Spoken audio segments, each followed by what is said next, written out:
Forget the hurricane. Forget the wildfire. Forget the tornado ripping through your town on the evening news. The disaster you should actually be afraid of in 2027 doesn't happen. During the storm at all, it happens weeks later, sometimes months later, quietly, inside the walls of the house you thought you saved. Every year we watch the same footage. Roofs peeling off, rivers swallow streets, flames chewing through hillsides. And every year we breathe a sigh of relief when the wind dies down and the sky clears, as if the danger left with the storm.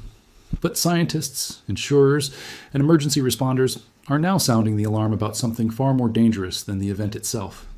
It's what comes after. The second disaster, the one nobody films, the one that can outlast the first by years. Here's the uncomfortable truth researchers keep repeating. A hurricane doesn't just knock down power lines and flood basements. It sets off a chain reaction that can quietly kill people long after the winds have stopped. Take Hurricane Beryl in 2024. It knocked out power to over 2.7 million people in Houston alone. More than 1.5 million of them were still sitting. Brutal summer heat, with no air conditioning and no way to cool down. That combination, power outages colliding with extreme heat right after a storm, is what scientists now call a compound hazard. It's not one disaster. It's 2 or 3 disasters stacked on top of each other, each one making the next one worse. And compound hazards are becoming the defining feature of modern climate disasters, not the exception. Think about what that actually means for a family. The storm passes. The house is still standing. Everyone assumes the worst is over. But now there's no electricity, no working refrigerator, no air conditioning, and outside temperatures are climbing past 100 degrees. For elderly residents, for people with heart conditions, for anyone already fragile, that heat without power can be more lethal than the storm that caused it. Researchers studying older populations in the southeastern United States found that when hurricanes and extreme heat collide as compound disasters, mortality rates can jump by more than 20% compared to a single hazard alone. That's not a hurricane killing people. That's the silence after the hurricane. And heat is only one layer of this hidden threat. There's another one growing quietly, behind drywall in millions of homes right now, and most people don't even know it's there. Mold. If any part of a home gets flooded and isn't completely dried within 24 to 48 hours, mold growth becomes almost guaranteed. That's not a maybe, that's a near certainty, according to researchers at Harvard's School of Public Health, who study exactly this problem. After a major storm, hospitals start seeing spikes in respiratory illness, not immediately, but in the weeks that follow as mold spreads unseen inside flooded walls and soaked insulation. Nearly half of all residential buildings in the United States already contain some level of mold or dampness even without a disaster. Now imagine what a direct flood does to that number. Mild exposure means coughing, congestion, and asthma flare-ups.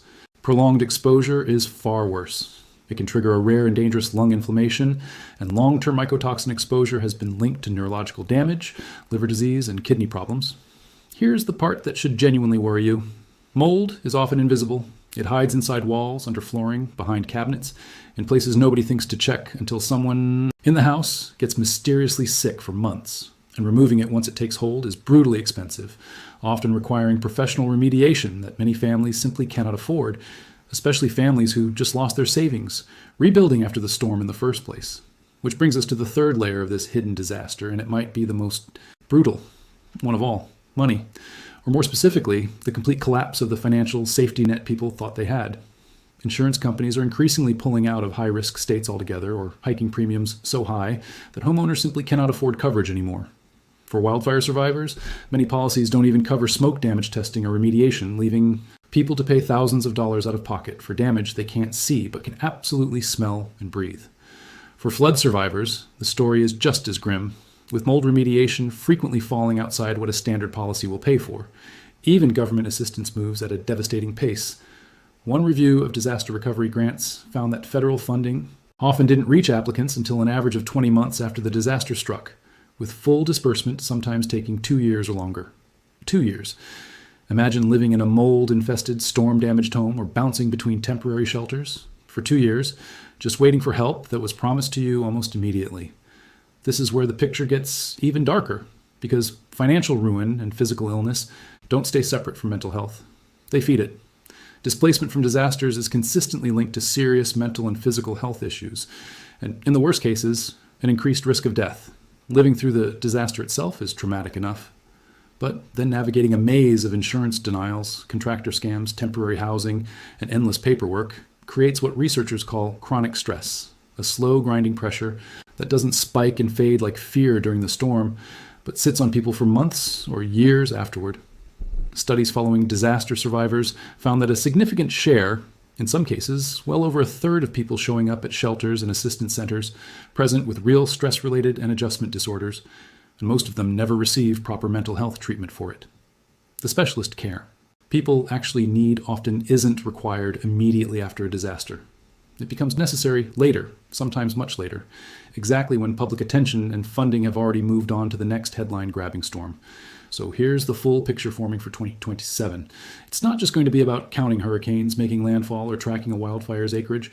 Researchers analyzing 4 decades of disaster data now project that weather, and climate disasters in the United States could cause over $1 trillion in damage between 2026 and 2030 alone. And a huge, often underestimated chunk of that cost isn't the initial destruction. It's everything that follows. The mold nobody caught in time. The heat that turned deadly because the power never came back. The insurance claim that got denied. The 2-year wait for federal aid. The mental health crisis that unfolds quietly, long after the news cameras packed up and left town. Even smaller, less dramatic weather events are starting to show the same pattern. Severe thunderstorms and hailstorms, the kind that rarely make national news, are now generating repair costs stretching years into the future. One hailstorm at an airport terminal in Calgary is expected to keep contractors busy repairing damage all the way into 2027. These aren't one-day disasters anymore. There are multi-year financial and physical burdens hiding behind a single afternoon of bad weather. And here's the part that should really change how you think about disaster preparedness. Most of us are trained culturally to prepare for the event itself. Stock up on water, board up the windows, find shelter, wait for the wind to stop. That's the disaster movie version of a crisis. And it's the version most people know how to survive. But almost nobody is prepared for what comes next. The slow, invisible, compounding threat that moves in after everyone else has stopped paying attention. If you live anywhere near a coast, a flood zone, or a wildfire-prone region, the real preparation for 2027 isn't just an emergency kit for the storm itself, it's a plan for the after. Know how fast you need to dry out a flooded space to stop mold before it starts, ideally within that critical 24 to 48 hour window. Understand exactly what your insurance policy does and doesn't cover before disaster strikes, not after, when it's too late to negotiate. Build a support system for the mental toll, because the emotional damage doesn't end when the sky is clear, it often only just begins there. Climate scientists have been blunt about this shift. The disasters of today aren't isolated events anymore. They're stacking on top of each other, one hazard triggering the next, creating overlapping crises that hit harder, cost more, and last far longer than any single storm ever could. And that stacking effect, more than any single hurricane category or fire size, may be the single biggest weather-related threat heading into 2027. The wind will die down. The flames will eventually go out. The news vans will drive away to cover the next disaster somewhere else. But for millions of families, that's exactly when the real fight begins. Hidden inside their own homes, their insurance paperwork, and their own minds. That's the threat nobody's really talking about yet. And it's coming for a lot more people than we think. There's also a piece of this puzzle that rarely makes it into disaster coverage at all, and that's the slow collapse of everyday infrastructure people depend on without ever thinking about it. Water treatment plants knocked offline don't always come back online in a day. Hospitals running on generators can only keep those generators fueled for so long before rationing care becomes the grim reality. Grocery supply chains that get disrupted by flooded highways or collapsed bridges can leave entire towns without fresh food for weeks, not because the storm destroyed the food, but because the roads needed to deliver it were never repaired in time. This is the part climate researchers keep trying to explain to the public, and it rarely lands the way it should. A disaster isn't really one event with a clear beginning and a clear end. It's the start of a long chain, where each broken link makes the next one weaker. Population growth in high-risk areas is only making this worse, because more homes built along coastlines, more communities expanding into fire-prone hillsides, and more development crammed into river floodplains all mean more people exposed when that chain reaction begins. Even the categories we use to describe disasters are starting to blur together in ways that make the after even harder to predict. A single wet season can bring flooding, followed by mold, followed by disease outbreaks, followed by economic strain, all layered on top of each other in the same community within the same year. Researchers studying vulnerable regions have documented exactly this kind of compounding pattern, where wet events, droughts, heat waves, and fires don't take turns anymore. They arrive in overlapping waves that never really let communities fully recover before the next one hits. And here's something most people never consider until it happens to them directly. Recovery itself often becomes its own disaster. Contractors take deposits and disappear. Temporary housing runs out faster than expected.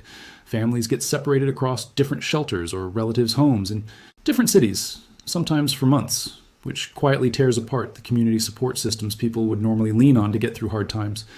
By the time official help finally shows up, an enormous amount of the damage, financial, physical, and emotional, has already been done, and in many cases, it's already become permanent.